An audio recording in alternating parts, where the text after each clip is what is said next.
Ero kumano jothuro nyalo bet piny. Jodolo mobiro konyowa kowo osiepwa family mar jadha Barnabas Ochwawino. To gi jothurwa duto mantie kae. Amosuno sauru jothurwa. Nyasaye ber. Seche te. Erokamano ahinya. Abiro kawuono mar ywago osiepna miluongo ni Barnabas Ochwawino. Ochoni ang'erago higni mang'eny ahinya. Ni waromo kode higa mar 71 kane wan e team miluongo ni Luo Union. Ne wachako team miluongo ni Luo Union Football Club. Luo Union ne club mokwongo mano chake thurwa ka higa mar 26. Jomoko ong'e sigana mar mpira. To ne obedo abeda Luo Union higa 30 gi wiye, 40 gi wiye, 50 nyaka 60 gi wiye. To koro ne nitie ywaruok e Luo ka. Mane nitie pogruok e mpira, siasa donje. Mino pogre ni koro nitie mane Luo Sports Club to gi Siegi Luo Union. Koro miyo nyithindo ne chandre. Kane yware kone gi koni, moko koringo dhi go mpira Kisumo, kamano.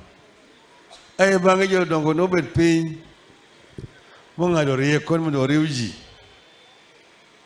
Mene koro owach ni iketho Luo Union, tiketho Luo Sports Club. Tichako giluongo ni Gor Mahia Football Club. Mondo oriw joluo duto te. Koro Gor Mahia ne kamane tim ma thirwo ne tie te. Koro kany thirwo ne Gor Mahia to Gor Mahia no yiene mana mar register jotugo 32 kende. To ne nitie nyithindo mang'eny mabiro ma kaluo ka madwa go mpira to onge kama gigoe mpira. Gor ok nyal kawogi to klab moro machielo bende onge. Tami ne obed piny mwang'ado rieko. Nyithindogi wachak klab moro machielo ma ginyalo donje mondo gibende giyud kaka ginyalo go mpira. Moko dhi maber ahinya to nyalo dhi e Gor Mahia. To ne wan kanyo gi jaduong' miluongo ni Agai Abong'o Koyir.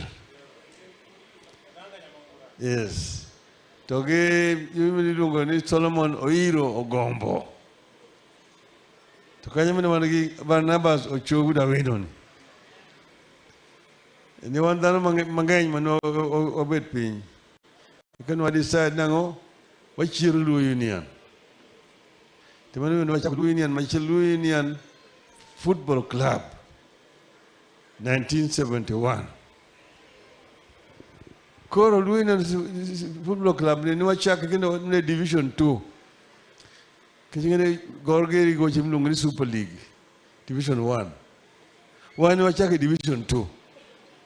Miyo kini wan challenge to Gor Mahia. Koro wagoye Division 2 ka uchopo ni madwa dhi wabed gino wadhi wane final gi team miluongo ni Black Mamba. Black Mamba lowa mna egini final gi kona moro biro ni to gigo tip modonjo. Gidogo kendo piny kucha e buru. Higa achiel machielo. Wadwa gocho kucha mae bang'e to wadwa wakadho mokro yombo ba. Wabedo upgraded wadhi Division 1. Koro wagocho kucha gi AFC Abaloya Football Club.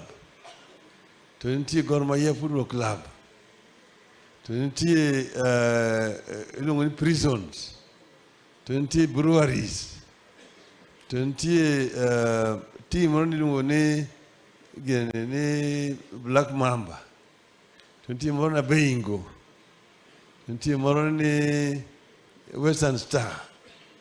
To nitie moro ni Faisal moa Mombasa. Koro wagocho ka higa mokwongo cha obedo namba ang'wen. Tiga mar ariyo to koro jotugo mang'eny oa e Gor Mahia Gor nodhi obarre biro donjo Luo Union ka moriwre kodwa. Koro kaka mane wantie Luo Union ni Abongo koyier jakom iluongo ni chairman to Oyiro Gombo Solomon secretary to Barnabas Ochoka Wino treasurer to Agwambo Baba Raila Odinga organizing secretary and team manager.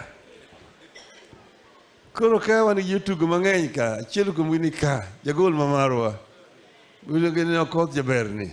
Ayudo ka ni en orka. En orka, en wadgi gi Rose. Ma jagol mamarwa, Okoth Jaber. Wan ka iluongo ni Haman Aria, jampira, warga dhiegra. Warga dhiegra. Wan gi iluongo ni Nayoma. Wan kanyo iluongo ni Alonyang. To wan kanyo gi yuma ni iluongo ni ng'ane ni Kopilo, Kopilo. Wan kanyo Agonda Lukio, wad Gurungi.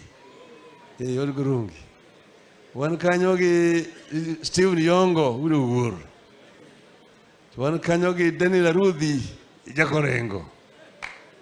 To wan kanyo gi William Chege Uma, Rabur, udo Kuyu. Wan kanyo gi Sianga Abawa. Koro wan gi nyathima iluongo ni Stephen Ng'uono. Ne wan tim malich ahinya, tim mar Luo makabiro piny tetni ateta. Rayweyo, rayweyo, Luo Oganda.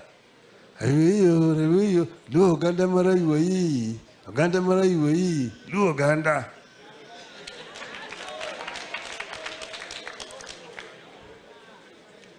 Sama koro wadwa dhi e pap cha, to nitie kaka nichano gik moko, nyithindo dhi nindo kamoro. To kamane ginindo ahinya Ocho nodak kama iluongo ni Ngara. Ocho kanyo. Ne bedo kambi. Ma kwadhi to Mama Rosi ma tedo chiemo ng'e ahinya.